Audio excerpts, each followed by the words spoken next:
the units and denominations of Ethereum and Ethereum Classic.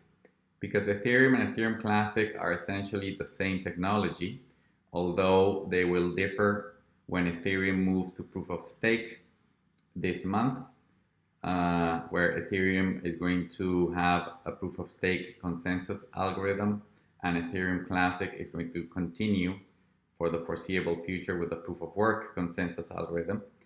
Nevertheless, for their currencies, they have exactly the same units and denominations. In terms of unit, Ethereum and Ethereum Classic, they both have their currency unit or native currency, which is called Ether technically, but usually people call them ETH for Ethereum or ETC for Ethereum Classic. And these are the symbols in exchanges and in the market in general.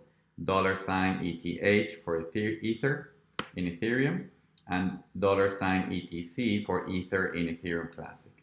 Like I said before, the denominations are identical, and this first list is the typical denomination used for computers and software and Solidity contracts and developers, because this is how you need to describe them or use them when writing software or executing transactions in these currencies.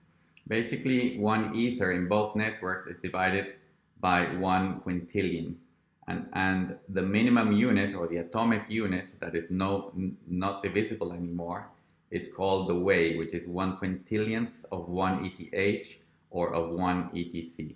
It's called the Wei in honor of Wei Dai, who was the person to first think of cryptocurrency network design by the end of 1998.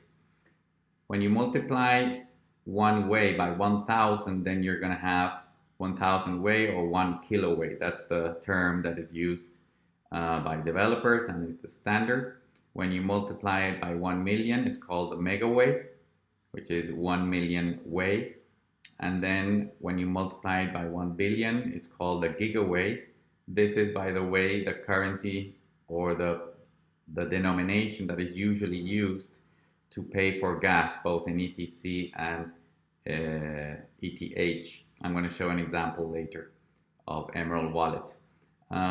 When you multiply 1 Wei by 1 trillion, then you have a currency or a denomination called Sabo, in honor of Nick Szabo, the father of smart contracts. If you multiply 1 Wei by 1 quadrillion, then you have a 1 Fini or a denomination called Fini, and it's in honor, this name is in honor of Hal Finney, who was the first user after Satoshi Nakamoto launched Bitcoin, of Bitcoin. And then when you multiply 1 Wei by 1 quintillion, you get a whole unit of the native currency, which is 1 ether. But they are expressed this way for computer or machine purposes. If we revert, the inverse of these expressions are the way we as humans use them, no? So we usually call 1 ether ETH or ETC, but this is it's expressed as a 1, and if you divide that by 1,000, then you're going to have 1 Fini. Again, it's exactly what I expressed before, but in the inverse. And if you divide 1 ether by 1 million, then you're going to have 1 Sabo, and this is how it is expressed. If you divide 1 ether by 1 billion, then you have a gigaway. Again, this is the unit or denomination used to pay for gas in both networks. If you divide 1 ether, either 1 ETH or 1 ETC by 1 trillion, then you're going to have a megaway. Then 1 quadrillion is 1 kiloway, and 1 quintillion is 1 Wei. Again, this is the minimum expression that you can have in both networks of their currencies. This is analogous to 1 cent in the US dollar, for example, and in many countries it's the same.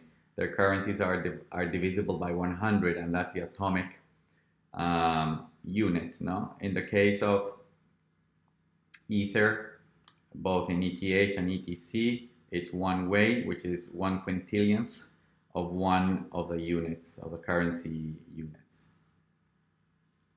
This is an example of how this is applied in real life.